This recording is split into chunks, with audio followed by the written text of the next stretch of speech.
Olá a todos, bem-vindos à nossa primeira aula do nosso curso sobre temperamentos.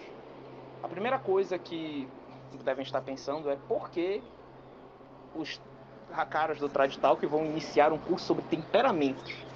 Não é uma coisa muito neoconservadora, não é uma coisa muito exagerada. Bom, esse curso aqui vai ser um curso um tanto quanto diferente na relação dos temperamentos. A imagem dos temperamentos, a abordagem que estão sendo feitas sobre os temperamentos é extremamente problemático hoje em dia e tem um fundo de gnose por trás.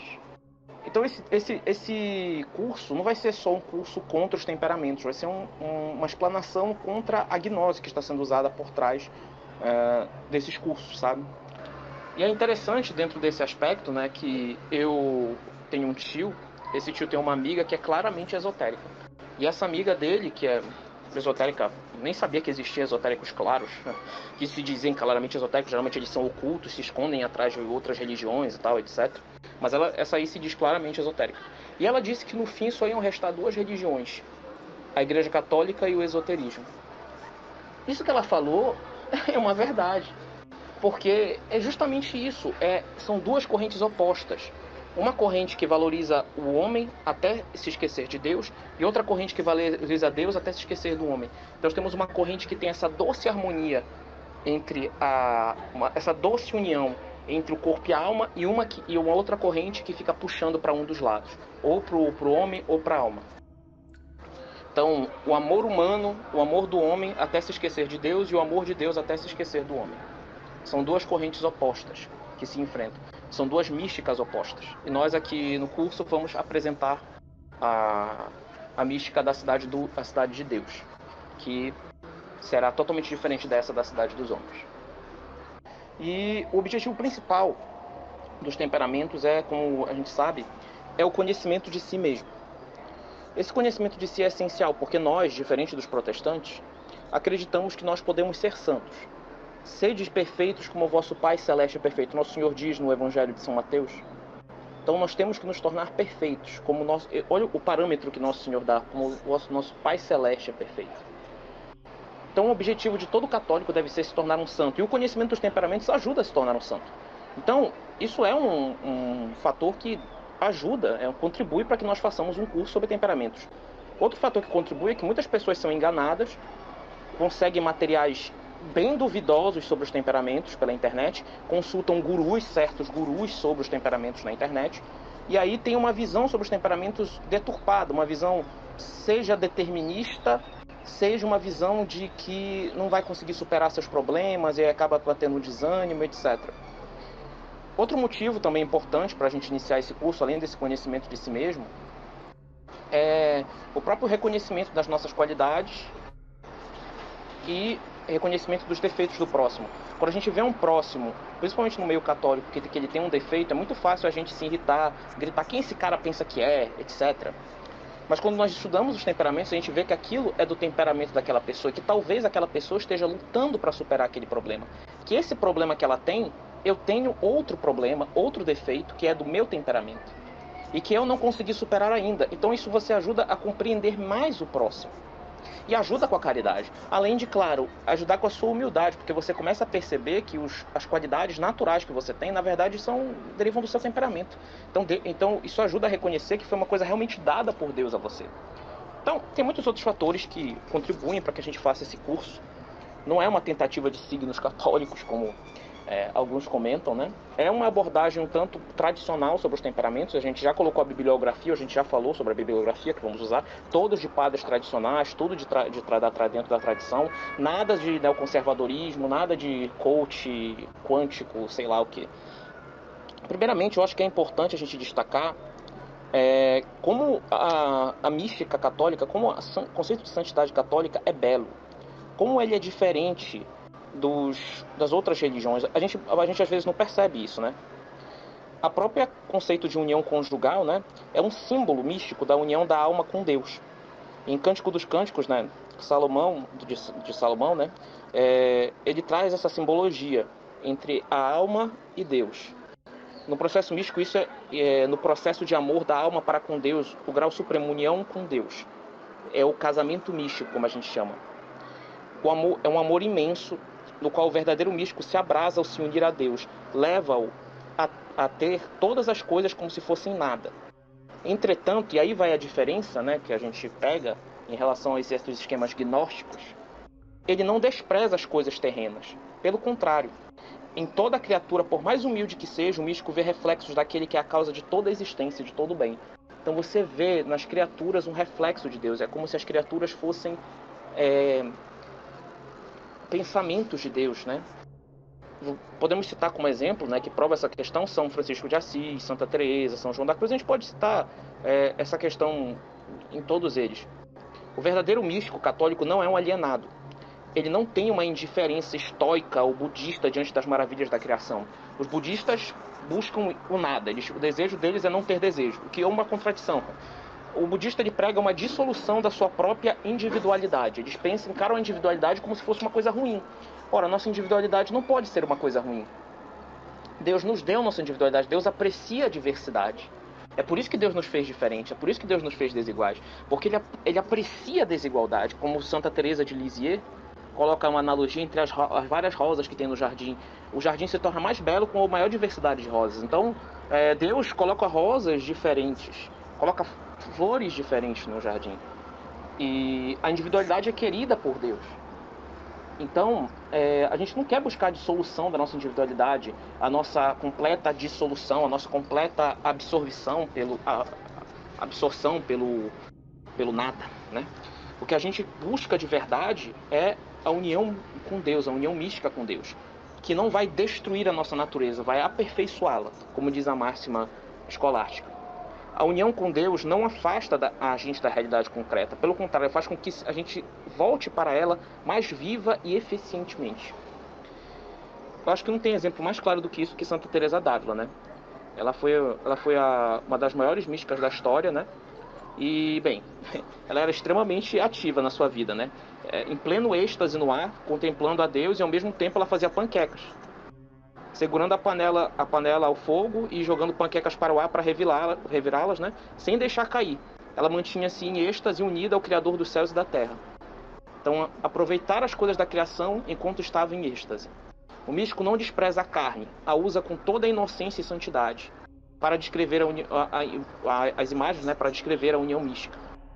Essa atitude equilibrada do místico diante da realidade espiritual e da realidade material, na aceitação humilde e agradecida da natureza espiritual e material do ser humano, levam-no a ter uma devoção especial para com o mistério da encarnação, no qual Deus se fez carne para nos salvar. O dogma da encarnação é o que distingue, né, a mística ortodoxa da herética. Ele que dá um sentido totalmente diferente à palavra amor nos dois casos. É importante a gente falar que vários teólogos apontam que foi justamente a encarnação que fez Lúcifer se rebelar. Ele optou pela sua própria excelência e não conseguiu aceitar que Deus se faria homem e não anjo. É uma coisa que ele não podia aceitar. Então o fato central de toda a vida religiosa, de forma e de conteúdo de cristãos, é o acontecimento da encarnação. Desde que se afasta, nem que seja um pouquinho dela, corre-se o perigo do humanismo e do idealismo. Se você vai para um lado, se você vai para o lado de Deus, você pode cair facilmente no idealismo. Se você vai para o lado do homem, você pode cair no humanismo, né? Então, a gnose e a mentalidade moderna não aceita a encarnação. Pergunte, veja as pessoas na rua, párias. O que você acha de Jesus? Não, Jesus foi um homem iluminado, foi uma pessoa... Ele foi Deus. As pessoas não aceitam que Jesus é Deus. A gente vê porque esse mundo, ele tende muito para o panteísmo. A gente vai falar mais detalhes sobre isso, essa equilíbrio entre o panteísmo e a gnose, mas o mundo moderno é extremamente tendendo para um panteísmo crasso, né? Para essa ideia do materialismo crasso, né? Então, para ele, Jesus foi um homem iluminado, alguns até dizem que foi um profeta e tal, um cara do bem e tal, mas ninguém admite que ele é Deus. É um absurdo, eles não conseguem entender que Deus, o Senhor do céu e da terra, pode se fazer homem. Então, nesse caso, eles não podem aceitar a divindade de Cristo, segunda pessoa da Santíssima Trindade, verbo de Deus transcendente. Então aí cai no naturalismo, esse naturalismo maçônico, que é o que rege o mundo moderno. Basta você ser do bem, você ser um cara do bem, não matei, não roubei, então sou uma boa pessoa. Então o que Jesus disse, se Jesus é um homem, é uma coisa que um homem disse. Então não é uma coisa que Deus disse, então a gente não precisa obedecer necessariamente. Então é uma coisa extremamente complicada. E além disso, né? Além disso, se você cai para o outro lado, que tem outro extremo que nós temos hoje em dia no mundo moderno, que é o lado de dizer que Jesus é só Deus, ignorando o seu lado humano, ignorando a humanidade, aí você cai no idealismo, dentro da forma dentro da gnose, que é uma coisa muito comum, que também acontece muito hoje em dia, né? Bom, seguindo então, né? A gente percebe com isso que o ser humano é um ser que precisa dessa relação íntima entre o corpo e a alma. Isso acontece porque nós, seres humanos, nós somos de natureza, nós somos uma natureza, né, composta de corpo e alma. Nós somos animais racionais que possuímos uma alma espiritual e um corpo animal. E esse conjunto faz o homem. Nós não somos uma alma enferma, aprisionada dentro do corpo, como disse Descartes, por exemplo. Nós não somos como os gnósticos dizem, como se nosso corpo fosse um cárcere, a prisão. Não, nós somos corpo e alma. Tanto que a nossa alma, quando se separa do corpo, ela se torna defeituosa. Ela só consegue suprir e ver as realidades eternas por ajuda de iluminação angélica, divina, etc. Então, é por isso que Deus vai unir de novo a alma e o corpo na ressurreição dos mortos. Nossa alma possui a faculdade da inteligência para conhecer a verdade e a vontade para nos conduzir ao bem. A verdade suprema e o bem último é Deus. Então somos feitos para conhecer e amar a Deus, que é o que Deus faz durante toda a eternidade. Ele se conhece e se ama. Então ele nos deu essa inteligência e essa vontade para que, por exemplo, na oração nós o conhecêssemos e o amarmos, que é como ele se faz desde toda a eternidade. Nosso corpo, como corpo animal, possui um aparelho cognitivo e um aparelho apetitivo. Então eles permitem ao homem entrar em contato com o mundo sensível no qual ele vive e comunicar-se, administrá-lo. O aparelho cognitivo animal, comum a homens e animais, encontra-se nos 5 sentidos externos e nos 4 sentidos internos. A gente vai abordar mais sobre eles, né? Principalmente quando a gente for falar de alguns temperamentos têm os sentidos internos mais aguçados. Por exemplo, o sanguíneo tem a imaginação mais viva. Ele é o temperamento que tem a inteligência, a imaginação mais viva. Através desses sentidos, tanto o animal como o homem conhece de maneira sensível o mundo exterior. O aparelho apetitivo animal chama-se apetite sensível. O apetite sensível é composto de diversas paixões. Paixões aqui entende-se como sentimentos. Não pensar paixão só no sentido de ter amor por uma pessoa. Não, paixão entende-se sentimentos, né? E são essas paixões que se movem e agem quando nossos sentidos aprendem alguma coisa que percebemos ser um bem ou um mal e que desejamos ou nos afastar ou nos aproximar, né? Por exemplo, um cachorro vê o dono e abana o rabo. Uma reação, né? Paixões são, então, parte da natureza animal e, por conseguinte, da natureza humana. Elas são naturais, criadas pela vontade de Deus. Então, elas são boas em si mesmas. A paixão não é o mal. Elas são movimentos do nosso apetite sensível, constituem os nossos estados afetivos, nossos sentimentos, divide-se em paixões concupiscíveis e paixões irascíveis. Então, a ordem do movimento das paixões, dentro do apetite sensível, é em relação ao bem considerado em si mesmo. Quando a gente tem um bem, quando é um bem considerado em si, existe o amor. Se este bem não é possuído ou está ausente, o amor torna-se desejo. Se o bem está presente e é possuído, há o deleite, a alegria. Correto? Então, a gente pode diferenciar o apetite sensível do irascível. Concupiscível do irascível. O concupiscível é quando você deseja algo, certo? Quando nós temos o desejo de possuir algo. E aí é o irascível, ou seja, é a vontade de possuir um bem. Ou então se afastar de um mal que irá acontecer. O concupiscível é quando você possui um bem ou tende a se afastar de um mal que ocorre, né? Então, em relação ao mal considerado em si, existe o ódio. Se esse mal está ausente, existe o contrário do desejo, a aversão. Se o mal está presente, é o contrário da alegria, a dor ou a tristeza. Em relação à ordem dos movimentos da paixões do irascível, em vista de um bem penoso que está obrigatoriamente ausente, porque se o bem está presente, então ele não é penoso, né? O desejo suscita 2 paixões. Se o bem parece ser possível de se alcançar, há a esperança. Se o bem não é possível de se alcançar, existe o desespero. Em vista de uma grande dificuldade, as coisas se complicam. Esse mal pode estar presente ou ausente. Se está ausente, pode ser possível ou impossível de ser vencido. Suscitam-se então as seguintes paixões. No primeiro caso, a raiva. Luta-se contra o mal presente. No segundo caso, a audácia. o sujeito se aproxima do mal, pois crê poder vencê-lo. No terceiro caso, o medo. O sujeito se afasta do problema porque acredita que não pode vencê-lo. Nada disso aqui é uma coisa má. O medo pode ser uma coisa boa. Se afastar de um mal é uma coisa boa. Você, sei lá, tá numa rua, meia-noite, aquele horário horrível, você não vai sair na rua sozinho de noite. Você tem medo. O medo é uma coisa boa.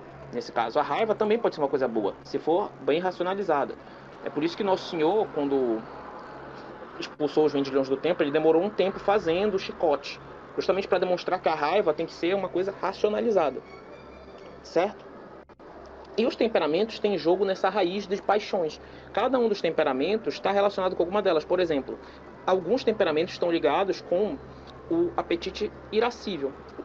Esses temperamentos seriam, por exemplo, ou seja, são as paixões agressivas, né? Esses temperamentos, né, são o colérico e o melancólico. Outros estão ligados ao concupiscível. Esses já seriam o sanguíneo e o fleumático. Eles são naturais do homem, nós somos feitos assim. Como eu disse, tudo que é para o ser humano é 4. A gente pega, por exemplo, uma mesa. A mesa, para ela, uma mesa, existe mesa que tem 3 pés, né, vamos assim dizer, existe. Mas ela se fica muito mais estável quando ela tem 4 pés. Tudo que é para o homem é 4. São 4 estações do ano, 4 virtudes. Então faz todo sentido que seja 4 temperamentos. Bate completamente. Então eu já descarto, eu pessoalmente não considero, não gosto da ideia que fala de nós termos mais de 4 temperamentos. Eu acho exagero, eu acho que muitas vezes se mistura com questões gnósticas, esotéricas, então não vale a pena. Bom, o que aconteceu? O que aconteceu foi que aconteceu uma realidade chamada pecado original. E nessa realidade, que foi o pecado original, o que aconteceu? O ser humano acabou tendo uma desregulação das suas paixões.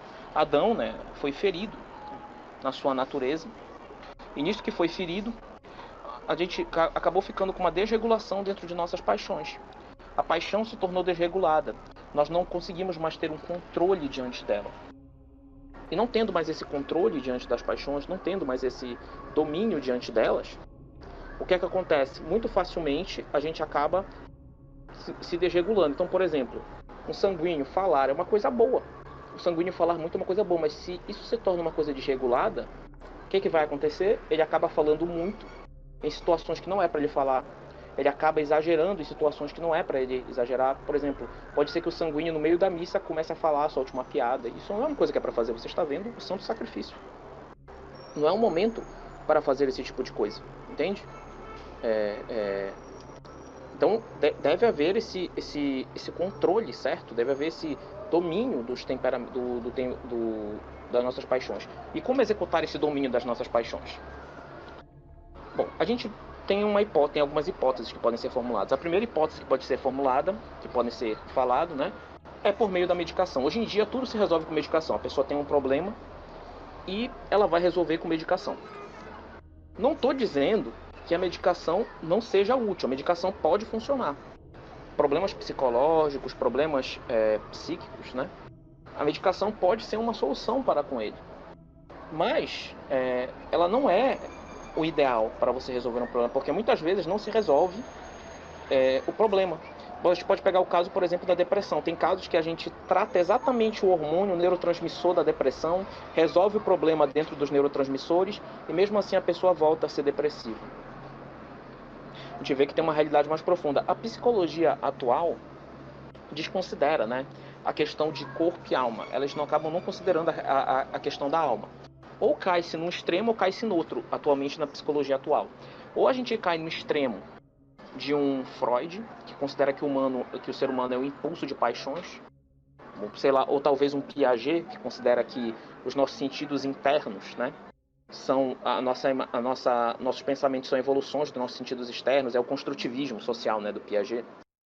Ou a gente cai no extremo, por exemplo, do senhor Viktor Frankl, né, que apela para dizer que negar que nós podemos conhecer a Deus pela nossa razão, colocando o ser humano num estado quase de agnosticismo, quase um agnosticismo, por assim dizer, onde a gente tem um Deus transcendente que nós devemos buscá-lo como nosso sentido único, mas que nós não podemos ver ele pelo espectro das criaturas.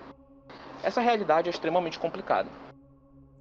Então, tem a medicação, não estou dizendo que toda pessoa que usar a medicação tá errado. É uma solução para isso. Outra questão é tolir, simplesmente só e unicamente tolir os comportamentos por meio de violência, por exemplo, de agressões. Isso pode funcionar? Não necessariamente. Não é uma solução ideal, é uma solução que é extremamente problemática e às vezes não funciona. Vamos dizer, a gente tem um sanguíneo que não consegue se concentrar direito lendo livros ou estudando para a faculdade. A gente não vai espancar o garoto para que ele consiga aprender. Não é assim que funciona. A realidade não é essa que vai acontecer. Então, que solução a gente pode encontrar para esse problema, além da medicação, além do aspecto físico, né, para se resolver esse problema, além de também essas teorias malucas de busca de sentido, de logoterapia, etc, etc. Ora, a solução é o que Santo Tomás sempre falava: as virtudes. São Tomás fala sobre as virtudes e ele fala como as virtudes são o necessário para isso. Virtudes são justamente o que vai regular as nossas paixões. A virtude, das várias que temos, algumas nós temos uma aptidão natural para elas, certo? Por exemplo, o colérico tem uma aptidão natural para magnanimidade. Quando o colérico quer ser um santo, ele não quer ser um mero santo, ele quer ser um grande santo. Então tem essa questão da grandeza, da magnificência, da enormidade, etc. Que é uma coisa boa.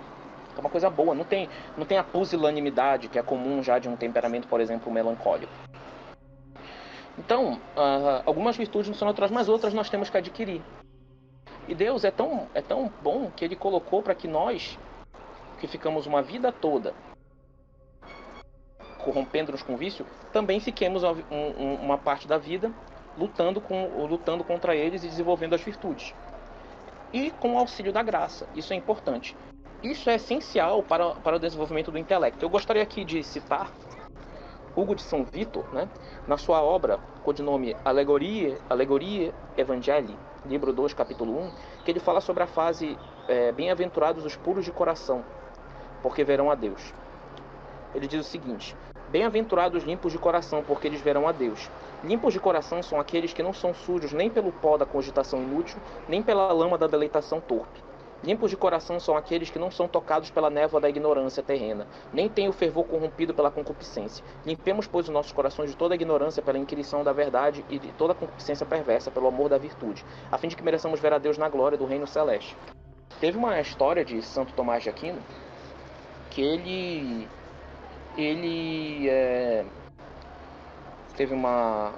os irmãos dele chamaram uma meretriz para tentá-lo, e ele pegou uma brasa ardente e a expulsou. Nisso, quando ele desmaiou, dormiu, na verdade, depois desse episódio ter acontecido, anjos apareceram e cingiram-no com a castidade. Por quê? O que significa isso? O que Santo Tomás quis dizer com isso? O que Deus quis mostrar com isso? Que para Santo Tomás desenvolver o intelecto dele, que ele teve que desenvolver, era necessário ele ser preservado dos pecados da carne, porque esses pecados causam embotamento da inteligência. Os pecados da carne causam esse embotamento da inteligência. E todos os pecados de apetites baixos, paixões baixas, causam esse embotamento. Então a gente pega, por exemplo, a questão da gula. Quando nós comemos uma comida carregada, por exemplo, né? Uma comida carregada, a gente não consegue pensar direito, não consegue estudar direito, tanto assim. Então quem come muito acaba não pensando direito. Quem tem o costume de comer muito acaba não tendo um bom desenvolvimento do intelecto. É por isso que o mundo atual está tanto do jeito como está. As pessoas são extremamente gulosas no mundo atual e caem em pecados da carne. E quando caem no pecado da carne, acaba caindo no embotamento da inteligência e no desenvolvimento das suas paixões. Nesse desenvolvimento das suas paixões, né, as paixões acabam caindo para o vício. E aí, com essas paixões caindo no vício, nós não temos por onde recorrer. E é muito difícil sair de um vício quando você já está nele. Mas é por isso que Deus é tão bom que nos deu sacramentos, nos deu a Igreja Católica. E aí é que está o ponto principal para nós conseguirmos nos superar. Nos unirmos à encarnação, como os místicos católicos fizeram. O Padre Garrigou Lagrange, né, ele chegava a falar sobre os místicos. Ele dizia que podia até existir uma pré-mística natural fora da igreja. Mas mas, sendo que ele admitia isso. A gente vai discutir isso aqui, eu discordo dessa opinião dele sobre a existência de uma pré-mística natural, mas ele admitia a existência de uma pré-mística natural. Mas ele dizia que a verdadeira mística só existe na Igreja Católica. Com o quê? Com os sacramentos, com a vida da graça. Os sacramentos são como uma extensão da humanidade de Cristo. Lembra o que eu falei lá no início? A encarnação é o que separa o catolicismo do gnosticismo. É o que separa o catolicismo do panteísmo. É o que separa o catolicismo do materialismo. É ela que une céu, é ela que une o céu e a terra. É ela que une a eternidade com o tempo. É ela que conecta tudo. Ela faz essa união, essa doce união. É a encarnação que faz isso. E os sacramentos são uma extensão da humanidade de Cristo. Então nós temos que buscar essa união com a humanidade de Cristo. É isso que nós temos que buscar. E essa união com a humanidade de Cristo dentro da encarnação é o que vai nos santificar. Isso podemos pegar com várias coisas. Os sacramentos, uma vida assídua nos sacramentos. Então, já de adianto para as pessoas daqui do curso, se estão buscando melhorar algum mal que tem do temperamento, começa com uma vida de sacramentos. Ainda que você não tenha os sacramentos à sua disposição, tente pelo menos a confissão, tente pelo menos a comunhão espiritual, tente pelo menos isso. Tenha essa vida assídua aos sacramentos. Como eu li no texto de Hugo de São Vítor, é muito importante para a pureza de coração. Além disso, a grande devoção a Maria Santíssima, que ela que foi quem deu a carne para o Verbo. Ela que deu a sua carne para a humanidade de Cristo. Além disso, a devoção ao Sagrado Coração de Jesus, que é um amor criado, mas é um amor que é criado, mas ligado ao Verbo Divino. Todas essas coisas são elementos que ajudam a gente a poder resolver o problema. A gente vai acabar falando aqui de alguns santos que tinham seus temperamentos e que conseguiram superar os seus problemas.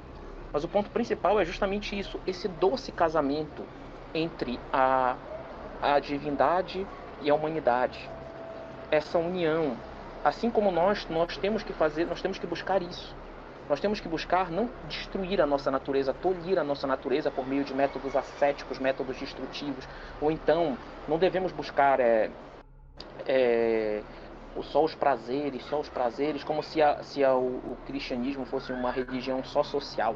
Não, nós devemos buscar a união entre o nosso corpo e nossa alma, essa doce união entre corpo e alma. E assim, melhorando, aperfeiçoando isso, alcançaremos facilmente a santidade. Esse que é o principal fim da nossa vida, é o que nós devemos buscar.